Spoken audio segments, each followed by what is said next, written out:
Salamo faraky amin'ny roapolo. Ho an'ny mpiventy-hira. Salamo nataon'i Davida. Tompo, ny herinao no hifalian'ny mpanjaka, ary endre ny habean'ny raviravony amin'ny famonjenao.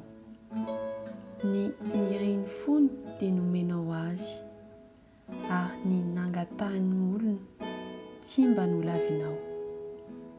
Fa notsainainao fitahiana soa izy, teo andohany nasianao satro-boninahitra tena volamena.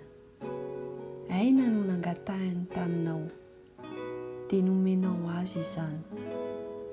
Dia andro lava mandrakizay tory, lehibe ny voninahiny amin'ny famonjenao.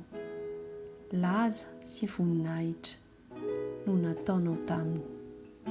Fa nataonao fitahiana mandrakizay izy, ampifalianao indrindra amin'ny tavanao izy.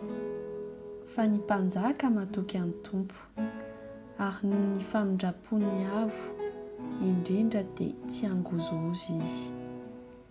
Ho azon'ny tananao ny fahavalinao rehetra. Eny, ho azon'ny tananao ankavanana ny mankahala anao. Ataonao tahaka ny fatana misy afo mirehatra izy amin'ny andro isehoanao. Ny tompo andany azy amin'ny fahatezerany, ary andevina azy ny afo.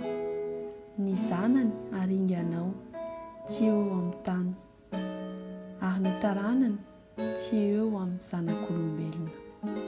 Fa nikasa nisy ratsy anao izy, ka namoro-kevin-dratsy fa tsy nahefa. Fa ampiambo azy ianao, nitsipikanao no ikendrenao ny tavany.